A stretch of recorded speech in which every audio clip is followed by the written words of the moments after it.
I'm Jennifer Beller, the Artistic Director of the Nextet New Music Series at the University of Nevada, Las Vegas, and welcome to our podcast episode, Composer Spotlight. Today, I'm excited to feature my UNLV colleague, Beth Mehocic, who will be talking about some of her recent music. She is a composer, poet, visual artist, filmmaker, and author, and is the composer in residence and full professor for the Department of Dance at UNLV. Beth, thank you so much for joining me today, and I can't wait to learn about you and your music. I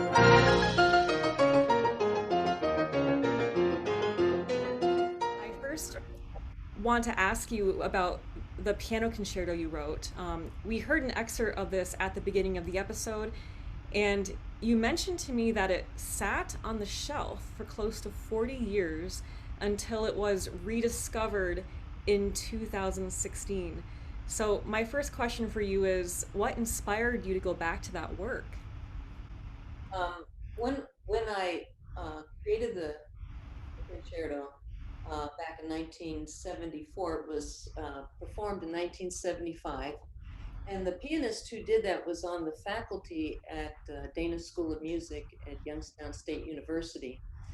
And I was actually the first student, female or male, that wrote a major orchestral piece like this that was actually performed by the university symphony. So that was pretty interesting at the time. Anyway, the pianist's name is Dolores Spitzer, and she passed away in 1977. It was kind of a very tragic situation. And she apparently put the concerto with her other music that she had, and her son, who was a clarinetist, took all of her music library with him.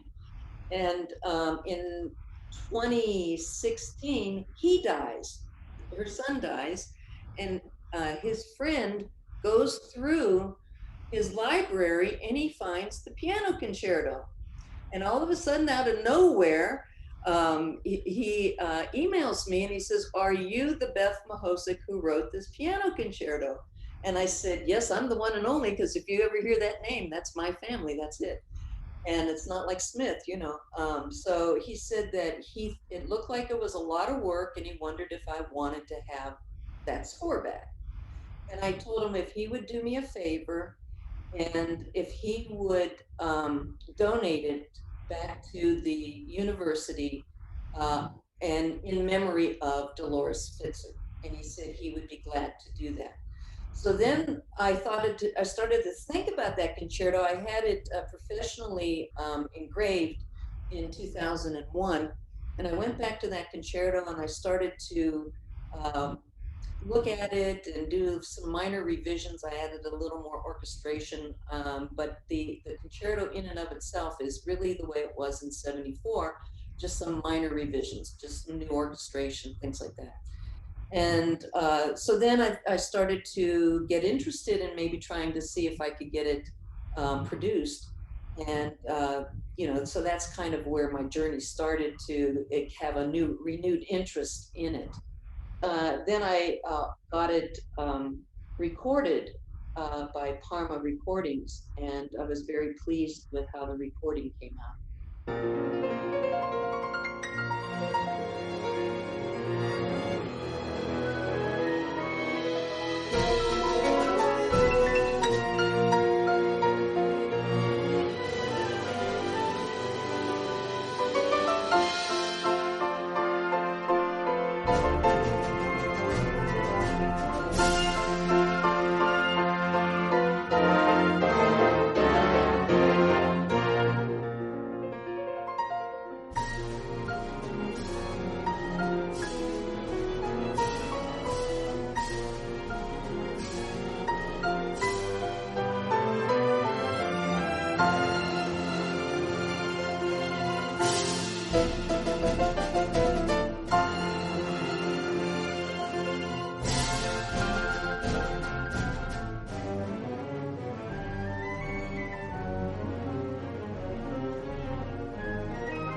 Because I was so pleased with the way that that concerto came out, I had spoken with Charlene Perugia, who recorded that for Parma. She was the pianist on that, and she was very taken with the concerto. And I told her I'd like to collaborate with her some more, you know.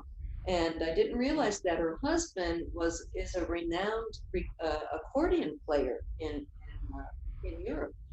And she said that it would be nice if I could write a piece that would include her husband on there. So I thought, well, maybe I'll do kind of a double concerto and we'll have piano and accordion. You know, I thought I never wrote for accordion. I thought, wow, that's pretty wild. And then I thought, well, what kind of music does accordion play? And I'm thinking, and of course, tango, and me being in dance, you know, that just was kind of like a perfect fit. And so then I started to write this double concerto, which I nicknamed the Tango Concerto. And Franco did help me quite a bit because I never wrote for accordion before, and I would write a passage and see if it could be played, and you know what would be the things that I would need to put there to show the different registrations and so on the accordion, because that was new to me, and he was so helpful on that. And so I'm really excited to have them now, Charlene and her husband Franco, be the artists that will be recording that concerto with the Zagreb Festival Orchestra.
On October 18th, I had my concerto for piano, accordion, bandoneon, and chamber orchestra recorded by the Zagreb Festival Orchestra.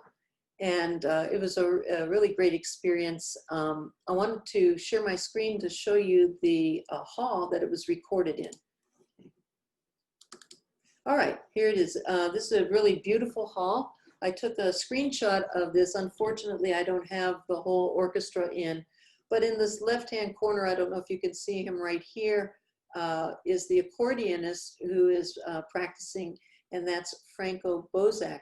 Franco is a pretty renowned accordionist in Europe today, and his wife, Charlene Perugia, is the pianist, and I worked with Charlene to record my piano concerto.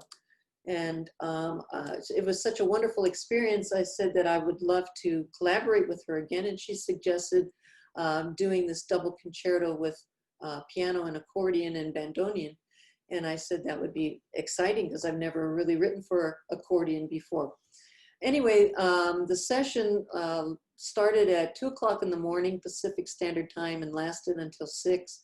And it was really incredible to be able to actually see the musicians performing and to be there to answer any questions like with regard to tempo or balance or notes or anything like that that they might have a question on. Probably the most important thing when you are in a session like that is to make sure that your tempos are as close to the tempos that you want as possible, because if they do record it too slow or too fast, it's really difficult to get the tempo adjusted, because it could cause a type of distortion. So if you get that tempo as close to the tempo as possible, it makes that editing a lot easier. So it's an exciting time, and I'm really looking forward to getting into the editing on this project and see how it comes out. It sounded beautiful, and I was really pleased with the outcome of the session.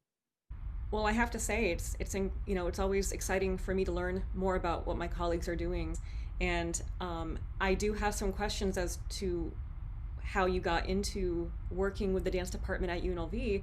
But actually, I have a guest who wanted to submit a video, Matthew Coley from Heartland Marimba.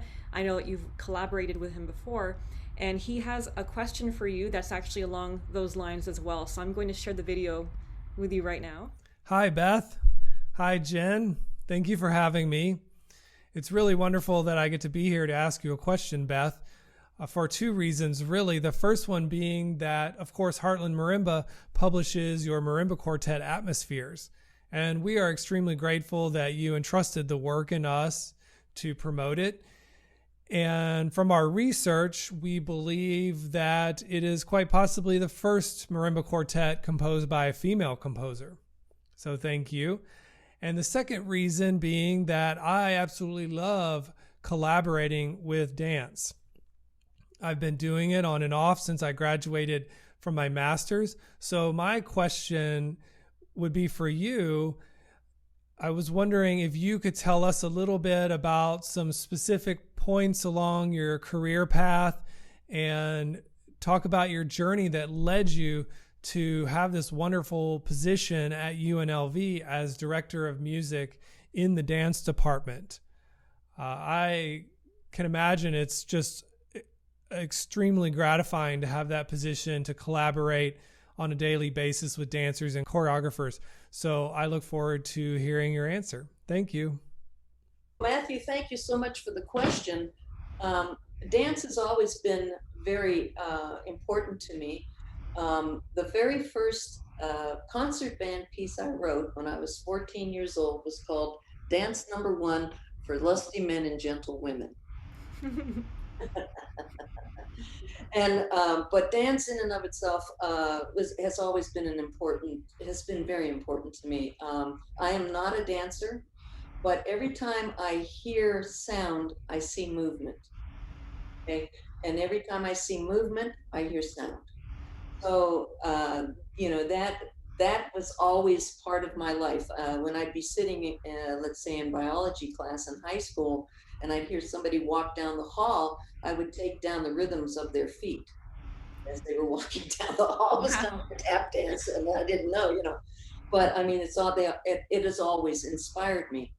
So when I went to the university, and I had different projects, different things to report on, I always chose dance music. I always kind of took things by that period. And so then when I went to graduate school, I was kind of I majored in composition. I have 3 degrees in composition, but I was very much, what would you say, gearing all of my studies toward dance music. And so then I was declared by that university when I graduated with my doctorate. I was declared a dance music specialist because of all of my reports and things in my project. And my dissertation is a ballet based on Masque of the Red Death. So, it's been always a major part of me. And when I graduated in 1980 with my doctorate, we had one of the worst recessions ever in this country. And the car industry just almost went totally bankrupt. And all the positions were frozen, academically, all the positions. So my brother was living out here in Las Vegas, and he says, you know, Beth, he says, why don't you come on out here? Things seem to be okay. Maybe you can get something with the university out here. And so I moved because the Midwest was just, it was a disaster. So I come out to the university and I come out to Las Vegas and I met with Ken Hanlon, who at the time was the chairman of music. And I told him about my interest in dance. And he introduced me to Dr. Carol Ray, who is the founder of the dance department. And Carol retired in 2008, but she and I had quite a history of collaboration. And one thing about Carol Ray is that in her studies, they always had a resident composer on the faculty. So as a dancer, they always worked with somebody who would write music for them. And so that's what she wanted to do here at UNLV. And when she met me and we started to work on projects, um, she felt that there was a real need for that. And I developed the music theory courses for dance. I developed some of the history for dance and some production courses for dance and so on. So, I mean, it's always been a major part of my life. And at first, I got a artist in residence position here as a composer, and I also was an accompanist, so I accompanied for dance as well. And then in 1987, I got a full-time position as the music director, composer in residence, and assistant professor in dance. When you collaborate with dancers on your music, is there like a certain amount of information you have to share with them that's a little bit different? Absolutely. And it's like dancers speak the same language as musicians, but a different dialect. Like the first time that I sat down to accompany a class, and the teacher went 5, 6, 7, 8, I said, "What?" Because I never accompanied dance before, and we don't count like that. So I said, "What?" I was just like, that really threw me a curveball. Yeah, when I write music for dance, we talk about what uh, what the dancer or the choreographer has in mind. A lot of times with collaboration, I can write a piece and then somebody will choreograph it, or somebody will come up with an idea, then I'll write the piece on the concept. Or sometimes, and this is kind of rare, but sometimes I'll write a little bit and then the choreographer will say, "This is nice, but can you do this?" So we go back and forth. There's 3 ways to collaborate, and I've done all 3 of those ways in my career. And so it's very gratifying, though. Every piece that I've ever written for dance has been performed, and that's really why I cherish this position, because my music is used. I'm assuming there's probably some sort of a element of surprise too when you see the choreography. That's always surprising to see how different rhythms and things are being used and how the dancers are, responding to that. I think, though, because I was so new at this, when I wrote my dissertation, which was the ballet on Mask of the Red Death, and I worked with the dance department at Michigan State, and the woman who was choreographing it, whose name is Barbara Smith, um, there was not a recording of this music because it was brand new. And so what she did is she took the score and she went by the rhythms in the score. And the most unbelievable thing was seeing a section with all this wonderful counterpoint, this counter rhythms going on, and how the dancers how she choreographed this counterpoint, and it was like, wow, I mean, it brought the music to life, and it was just an amazing, uh, you know, amazing experience for me. I remember when Dean Nancy Usher performed your piece a few years ago. Why don't you tell us a bit more about that collaboration? When Nancy Usher came to UNLV, I read about her background, and I saw that she was a violist, or is a violist, and that she also had performed for dance in her career. And I had talked to Louis Kavoris, our chairman, and I says, that would be pretty interesting if we could get Nancy involved in maybe performing a piece with our dancers. And Louis thought that that was a great idea. So we made an appointment to go talk to Nancy about this, and she was just, yeah, sure, she was really thrilled at the opportunity to be able to work with the dancers, and that's how that all started. And I wanted to write a piece that featured her, but I didn't want to write a piece with an ensemble or just with piano. So that's why I chose to use synthesized sounds that she could take that piece with her anywhere she would go. And it was pretty difficult because we had to use the soundtrack and everything in performance. Even she had to have a soundtrack in because of the synthesized sounds. But everything worked out beautifully, and it went off very smooth. So I was really excited that she wanted to do this piece. I said to Nancy, I said, Nancy, why don't you tell me what kind of melodic material you like? And she says, well, I like the Lydian mode. And I thought, perfect. Okay, I love to work in modes. I'll explore the Lydian mode and see what I come up with.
What was that like for you, seeing the choreography to your piece?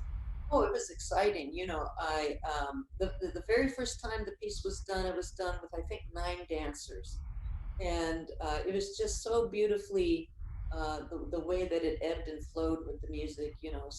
I was really excited about that. And then we took that piece to Korea to because we have a collaboration with the university in Korea, and then the piece was expanded in dance to 20 dancers. Okay, so it was expanded to 20 dancers. So then it had a whole different new life, with a new texture of dancers in it, and so that was very exciting too. Wow. Do you have any other collaborations coming up in the near future? I know that, given the pandemic right now, a lot of projects have been postponed and so forth. What's happening now, especially in the dance department, is we are filming dances, and we're putting up virtual concerts right now at this point. So I haven't really been involved in that at this point because of the pandemic. But what I do have coming up is a couple pieces that are going to be recorded. One is that I wrote, and it's going to be recorded by the London Symphony, and that's going to be done, I believe, in January or February of next year. So I'm really excited about that. That's wonderful. Have you worked with the London Symphony before? No, I didn't. And it was a project that came about through Parma Recordings. And it's a whole recording of fanfares. And when they approached me with this opportunity, I thought, yes, because I've always wanted to work with the London Symphony. And I said, sure enough, I would love to do that. And so, I was inspired to write this kind of fanfare for the London Symphony. Beth, it was such a pleasure to get to know you and your music. Thank you so much for joining me today and taking the time to speak with me about everything. Well, Jen, I really appreciate you inviting me to do this podcast. I was very excited to do that and very honored that you did that. And so I'm glad to get to know you better. And I would sure love to do this again sometime.